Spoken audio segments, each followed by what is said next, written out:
नमस्ते बच्चों, मैं पिंकी गांधी फ्रॉम लियाल पब्लिक स्कूल। कल हमने किया था हिंदी व्याकरण का पाठ 1 भाषा, लिपि और व्याकरण, जिसका मैंने आपको पेज नंबर 2 तक, जहां हमारा भाषा का सांकेतिक रूप बताया गया था, वहां तक करवाया था। आज मैं आपको आगे करवाऊंगी भाषाएं। भाषाओं में हमने सबसे पहले देखेंगे कि संसार के सभी देशों में अलग अलग भाषाएं बोली, पढ़ी और लिखी जाती है ना। संसार के इतने सारे देश हैं, वहाँ हर देश की अपनी अपनी भाषा होती है, बोली होती है, जो अलग अलग तरीकों से पढ़ी और लिखी जाती है। जैसे कि चीन में क्या होता है, चीनी भाषा होती है।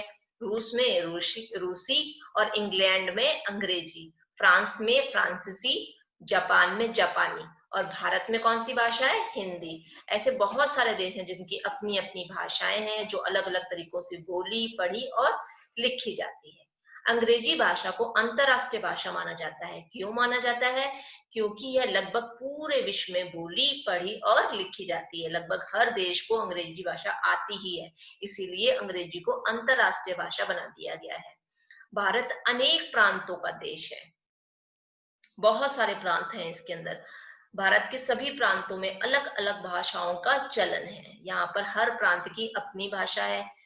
जैसे कि महाराष्ट्र में क्या है, महाराष्ट्र में कौन सी भाषा होती है, महाराष्ट्र में मराठी, कश्मीर में कश्मीरी, पंजाब में पंजाबी, असम में असमिया और कर्नाटक में कौन सी भाषा होती है, कन्नड़, आंध्र प्रदेश में तेलुगु। सब हर एक प्रांत की अपनी अपनी भाषाएं होती है। ऐसे बहुत सारे प्रांत और भी हैं जिनकी अपनी अपनी भाषाएं होती है।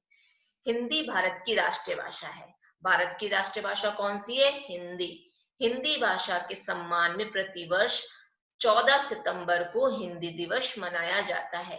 कौन से सितंबर को, 14 सितंबर को क्या मनाया जाता है, हिंदी दिवस मनाया जाता है। ये हो गया बच्चों हमारा पेज नंबर 2। अब हम करेंगे पेज नंबर 3, जहां पर हमें लिपि के बारे में और लिपि के महत्व के बारे में बताया गया है।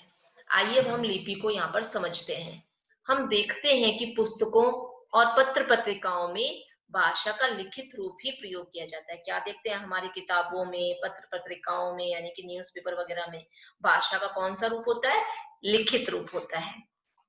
लिखित रूप द्वारा ही मनुष्य का सारा ज्ञान संचित किया जाता है, यानी कि इकट्ठा किया जाता है। जितना भी उसका ज्ञान होता है कि हमें पूरी दुनिया में क्या चल रहा है और हमें क्या चीज कैसे समझ में आएगी, वो सब हमें किताबों से, न्यूज़पेपर से, पत्र पत्रिकाओं के माध्यम से, जब उसमें लिखा हुआ होता है हम पढ़ते हैं, तभी हमें समझ में आता है या हमारा नॉलेज या ज्ञान बढ़ता है ना।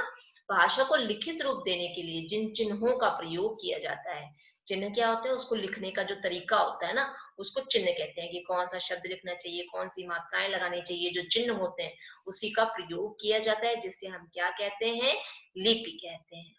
लिपि की विविधता, हमें लिपि के महत्व को यहाँ बताया गया है।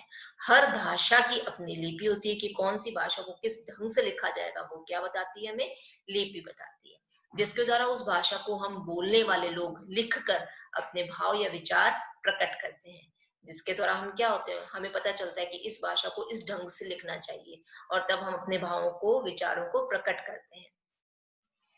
हिंदी भाषा की लिपि, यानी कि हिंदी भाषा को जो लिखने का तरीका होता है, उसको क्या बोलते हैं, देवनागरी। क्या बोलते हैं, देवनागरी। हाँ, कभी कभी कोई लिपि अनेक भाषाओं द्वारा भी प्रयोग में लाई जाती है। कोई लिपि ऐसी भी है जिसको बहुत सारे लोग या बहुत सारी भाषाओं में प्रयोग लाई जाती है। जैसे कि एग्जाम्पल यहाँ हमें बता दिया गया है, जैसे देवनागरी है। देवनागरी हर जगह में प्रयोग की जाती है। जैसे नेपाली है ना, वो भी देवनागरी में लिखी जाती है। संस्कृत भी देवनागरी में लिखी जाती है और मराठी भी देवनागरी में ही लिखी जाती है। क्या है कि कभी कभी कोई लिपि अनेक भाषाओं द्वारा प्रयोग की जाती है। सारी भाषाएं, नेपाली भाषा भी किस में लिखी जाएगी, देवनागरी में, संस्कृत भी देवनागरी में और मराठी भी किसमें, देवनागरी में लिखी जाएगी। आगे हमें और भी बता रखा है, जैसे रोमन लिपि है। रोमन लिपि में कौन कौन सी भाषाएं ऐसी है जो रोमन लिपि में लिखी जाती है।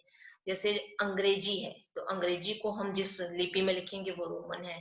फ्रेंच को भी हम रोमन लिपि में लिखते हैं, और जर्मन है उसको भी हम रोमन लिपि में लिखते हैं।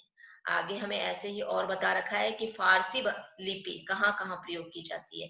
उर्दू भाषा में भी फारसी लिपि प्रयोग की जाती है, अरबी भाषा में भी फारसी लिपि प्रयोग की जाती है, और कश्मीरी में भी क्या किया जाता है, फारसी लिपि का ही प्रयोग किया जाता है। आगे हम व्याकरण को देखेंगे। व्याकरण में हमें बता रखा है कि करण ने साहिल से कहा, तुमने खाना खाई। देखो यहाँ पे क्या गलती हो रही है, ये हमें व्याकरण की गलती है। हम कैसे ठीक कर सकते हैं इसको? व्याकरण के द्वारा ठीक कर सकते हैं। सात्विक ने जोया से कहा, बारिश आ रहा है। तो हम यहाँ पे क्या करेंगे, इन वाक्यों में व्याकरण के द्वारा इन शब्दों को शुद्धता प्रदान करेंगे। ये वाक्य आपको पढ़ने में अटपटे लग रहे हैं ना, अब हम इसको व्याकरण के द्वारा ठीक करेंगे। यही हम बताना चाहते हैं कि आपके पास विचार भी हो, विचारों को प्रस्तुत करने के लिए शब्द भी हो, लेकिन यदि हम अपनी बात सही रूप से न कह पाए तो हमारा शब्द ज्ञान जो है व्यर्थ होगा, बेकार होगा। क्या कि हम अपनी बात बताना चाहते हैं, हमारे पास विचार भी हैं कि हमें ऐसे ऐसे अपनी बात को कहना है, और हमारे पास शब्द भी हैं, लेकिन अपनी बात को सही रूप में नहीं कह पाएंगे तो जो हमारा शब्द ज्ञान है वो सब बेकार हो जाएगा। उपरोक्त वाक्यों में व्याकरण के नियमों का प्रयोग करेंगे, तो हम इन व्याकरण के नियमों के द्वारा क्या करेंगे, इन वाक्यों को ठीक कर देंगे। जैसे पहले था कि तुमने खाना खाई, तो यहाँ पे प्रश्नवाचक है, इसको हम ठीक करके करेंगे। कैसे लिखेंगे इसको? क्या तुमने खाना खाया, है ना, इसको ठीक करके खाई नहीं, खाया, और प्रश्नवाचक के साथ में क्या का प्रयोग कर लेंगे। दूसरा हमारा जो अशुद्ध वाक्य था वो ये था, बारिश आ रहा है, जबकि इसको शुद्ध करेंगे व्याकरण के द्वारा तो क्या हो जाएगा, ये बारिश आ रही है। व्याकरण क्या करता है, हमारे द्वारा जो अशुद्ध वाक्य होते हैं उनको शुद्धता प्रदान करता है। ये हो गया बच्चों हमारा पेज नंबर 3। आगे हम करेंगे पेज नंबर 4। व्याकरण वह शास्त्र है जो भाषा को शुद्ध रूप से बोलना, लिखना और पढ़ना सिखलाता है। भाषा के द्वारा ही हमें मात्राओं का ज्ञान होता है, जिससे हम शब्दों को ठीक कर पाते हैं, शुद्ध कर पाते हैं, और उससे ही हम बोलना, लिखना और पढ़ना सीख जाते हैं। आगे हमें बता रखा है कि भाषा का प्रयोग, किसी भी भाषा का प्रयोग हम वर्णों, शब्दों और वाक्यों के द्वारा करते हैं। वर्ण क्या होता है, एक अक्षर होता है, अक्षर से क्या बनता है, शब्द बनता है, और शब्द से क्या बनते हैं, वाक्य बन जाते हैं। तो भाषा के ये तीनों अंग हो गए। भाषा के अंग कितने होते हैं? 3 होते हैं। सबसे पहले एक वर्ण, एक अक्षर, उसको हम बोलते हैं वर्ण। वर्ण को मिलाकर के क्या बनेगा, शब्द बनेगा, और शब्दों से मिलाकर के क्या होता है, वाक्य बन जाता है, जो कि हमें एक दूसरे को कहने के, कोई बात कहने के काम में आता है ना। उदाहरण के लिए बंदरों को देखकर हम कहते हैं, देखो देखो बंदर आ गए हैं, तुरंत भीतर चले आओ और दरवाजा बंद कर लो। अगर मैं खाली इतना कह दूं बंदर, समझ जाओगे मेरी बात कि मैं क्या कहना चाह रही हूँ? नहीं समझोगे ना। या ब करके छोड़ दूं तो समझ जाओगे कि बंदर आ रहा है? नहीं समझोगे ना। तो ये ब क्या हो गया है, ये वर्ण हो गया। और बंदर ये क्या बन गया, एक शब्द बन गया। और जब मैं पूरी बात बोलूं, बंदर आ गए हैं, तो ये क्या बन गया, एक वाक्य बन गया। इस वाक्य के द्वारा आप मेरे द्वारा कही गई बात को सुन भी सकोगे और समझ भी सकोगे। आगे देखो दे रखा है, वाक्य बोलने के लिए हमें शब्दों और शब्दों के लिए वर्णों की आवश्यकता होती है। जैसे मैंने आपको भी बताया था कि अगर हम कोई बात बोलना चाहते तो सबसे पहले हमें क्या चाहिए, एक अक्षर यानी कि एक वर्ण। वर्णों से मिला के क्या बनेगा, शब्द, और शब्दों से मिला करके क्या बनेगा, वाक्य बन जाएगा। व्याकरण के भी 3 विभाग माने गए हैं, वर्ण विचार, शब्द विचार और वाक्य विचार। यहाँ व्याकरण के 3 रूप हमें दिए गए हैं, वर्ण विचार, शब्द विचार और वाक्य विचार। आगे हमें बता रखा है कि वाक्य बोलने के लिए हमें शब्दों और शब्दों के लिए वर्णों की आवश्यकता पड़ती है। यहाँ पे ये तीनों हमें बता रखे हैं, वर्ण विचार, शब्द विचार और वाक्य विचार, ये 3 रूप हो गए। आगे हमने देखा यहाँ पे हम और क्या चीजें सीख सकते हैं। सबसे पहले हमें बता रखा है, सबसे पहले हमें बता रखा है यहाँ पे भाषा के बारे में। विचारों के आदान प्रदान का माध्यम क्या होती है, भाषा होती है, और उसके 2 भेद होते हैं, मौखिक भाषा और लिखित भाषा। अगला बिंदु हमें यहाँ बता रखा है कि भाषा को लिखित रूप देने के लिए लिपि का निर्माण हुआ है। जब हम अपनी बोली हुई बात को बोलकर प्रकट कर रहे थे तो हम उसको सही तरीके से रख नहीं पा रहे थे, तो हमने किसका निर्माण किया, लिपि का, जिसके द्वारा हम अपनी भाषा को समझा कर, लिख कर बता सकते हैं।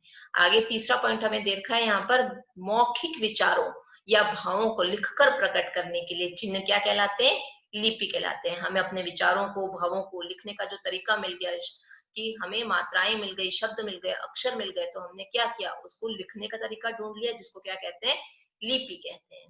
हर भाषा की अपनी लिपि होती है, जिसको जो कि हमने अभी इस अध्याय में पढ़ा है कि हर एक भाषा की अपनी अपनी लिपि होती है, जिससे हम लिखकर अपनी बात को समझा सकते हैं।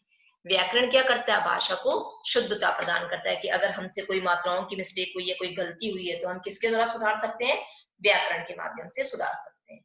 ये हो गया बच्चों हमारा पाठ 1। आशा करती हूँ कि मेरे द्वारा समझाया गया ये आपको पाठ अच्छी तरीके से समझ में आ गया होगा।